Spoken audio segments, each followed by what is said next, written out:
ದಾರಿದೀಪ ಉತ್ತಮ ಜೀವನಕ್ಕಾಗಿ. ಅಊದು ಬಿಲ್ಲಾಹಿ ಮಿನಶ್ ಶೈತಾನಿರ್ ರಜೀಮ್. ಬಿಸ್ಮಿಲ್ಲಾಹಿರ್ ರಹ್ಮಾನಿರ್ ರಹೀಮ್. ಅಲ್ಲಾಹು ಲಾ ಇಲಾಹ ಇಲ್ಲಾ ಹುವಲ್ ಹಯ್ಯುಲ್ ಕಯ್ಯೂಮ್. ಲಾ تأخذه سنة ولا نوم. له ما في السماوات وما في الأرض.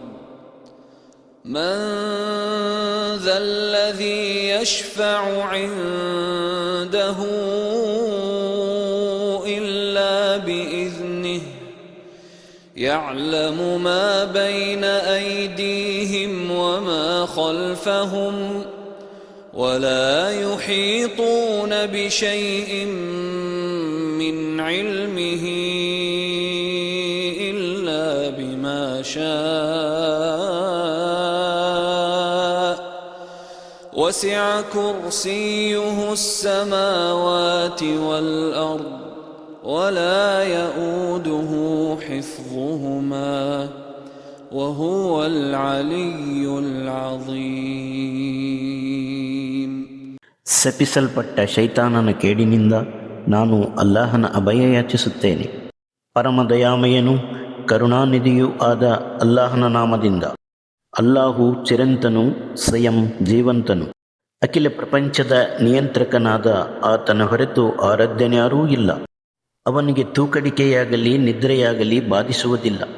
ಆಕಾಶಗಳಲ್ಲಿ ಮತ್ತು ಭೂಮಿಯಲ್ಲಿ ಇರುವುದೆಲ್ಲವೂ ಆತನದೇ. ಆತನ ಸನ್ನಿಧಿಯಲ್ಲಿ ಆತನ ಅಪ್ಪಣೆ ಇಲ್ಲದೆ ಶಿಫಾರಸು ಮಾಡತಕ್ಕವನ್ಯಾರಿದ್ದಾನೆ? ದಾಸರ ಮುಂದಿರುವುದನ್ನು ಆತನು ಬಲ್ಲನು, ಅವರಿಂದ ಮರೆಯಾಗಿರುವುದನ್ನು ಆತನು ಬಲ್ಲನು. ಆತನು ಸ್ವತಃ ತಿಳಿಗೊಡಿಸುವ ಹೊರತು ಆತನ ಜ್ಞಾನ ಭಂಡಾರದಿಂದ ಯಾವ ವಿಷಯವನ್ನು ಅವರು ತಿಳಿಯಲಾರರು. ಅವನ ಅಧಿಕಾರವು ಆಕಾಶಗಳನ್ನು ಭೂಮಿಯನ್ನು ವ್ಯಾಪಿಸಿದೆ. ಅವುಗಳ ಸಂರಕ್ಷಣೆಯು ಆತನಿಗೆ ದಣಿಸುವಂಥ ಕಾರ್ಯವಲ್ಲ. ಅವನು ಏಕೈಕ ಮಹೋನ್ನತನೂ ಸರ್ವಶ್ರೇಷ್ಠನೂ ಆಗಿರುತ್ತಾನೆ.